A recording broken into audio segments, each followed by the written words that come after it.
welcome to Visions. I'm Mirella Rich. Today our guest is Bonnie Hutt, who is an artist. Welcome to the program, Bonnie. Thank you. Can you tell us how you first got started as an artist? Well, I first got started as an artist when I started drawing all over my maths books when I was young, and yeah. So you preferred art to maths.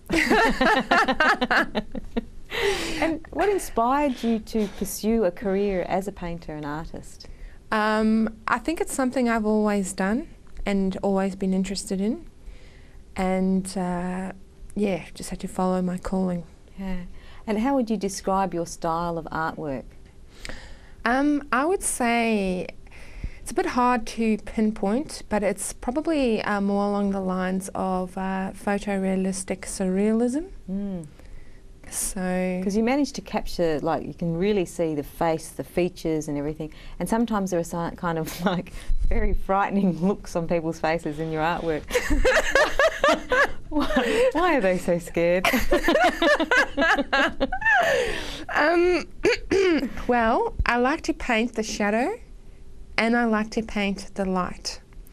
So when I am painting shadow work, we all have a shadow self, which is an interesting part of ourselves that a lot of people like to put on the shelf and not look at, whereas I like to embrace the shadow and then transmute my shadow self, in other words, deal with my stuff. Yeah. And you can only get to the light, in my perception, by moving the dark clouds away from in front of the sun. Mm. So, and sometimes people who don't like looking at the shadow paintings, sometimes they don't resonate with it, or sometimes they don't like looking at their own shadow self. Mm. Yeah, so as I say, my darkness is on the wall for everyone to see. Yeah. And then I can move along. Yeah, that's a beautiful way of living too, like to embrace the difficulty and then go beyond it, but don't ignore it. It's there if it's there. Yeah, embrace it, deal with it and move on. Yeah. A lot of time people don't like to face it though, do they? No, no. Whatever you, as I say, leave on the shelf festers and gets bigger. Yeah, exactly. And have you had many art exhibitions, or you hold exhibitions?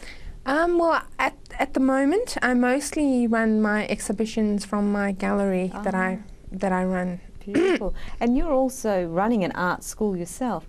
Can anyone learn to paint, even if they've had no experience as an artist at all?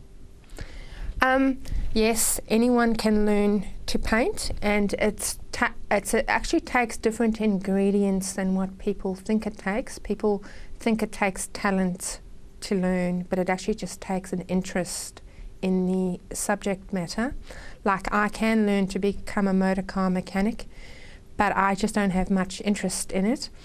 But also it just takes an ability to be able to learn. Yeah. So some people find learning easier and some people find learning more difficult. And sometimes that's got a lot to do with their ability to concentrate and absorb information. So if you can learn, then you can learn to paint. And how was your experience for learning? Did you study to be an artist, or what was your process that you went through? I did go to art school. I studied fine arts and I also studied graphic design, although I don't think it's always necessary to go to art school, because a lot of what I learnt about painting I actually taught myself, because sometimes it was, yeah, it's just the way it goes. You develop. But yeah. Do you find that to make it better, like, does practice make perfect, would you say? Because, you know, you can see the very detailed eye lines and the shadows and the dark and the light in your paintings. Do you find that you develop that over the years? Practice makes perfect? Practice definitely makes perfect, but you can also practice badly. So it's, again, it's the same as music. You do, even if you don't go to art school, in my perception, you do need assistance. Even if you assist yourself by doing the research on how to paint properly. Yeah. Because you went further to do some research as well, didn't you? Yeah, when I had to do a lot of research to know how I do things to be able to teach it. Because a lot of the stuff I was doing was kind of automatic and I didn't exactly know how I was doing it. So, and again, that's one of the best ways to learn anything, is to teach it. Yeah. And where would you say you get your inspiration from all the paintings? Do they vary? Do they come naturally to you, or are you looking for it? Well, art in general and creativity comes from a space of no mind. So, I mean, you speak to actors that do theatre, sports and all that kind of thing, and they make up these amazing statements and amazing stories on the spot. And I say, where on earth did you get that from? And they said, I wasn't thinking.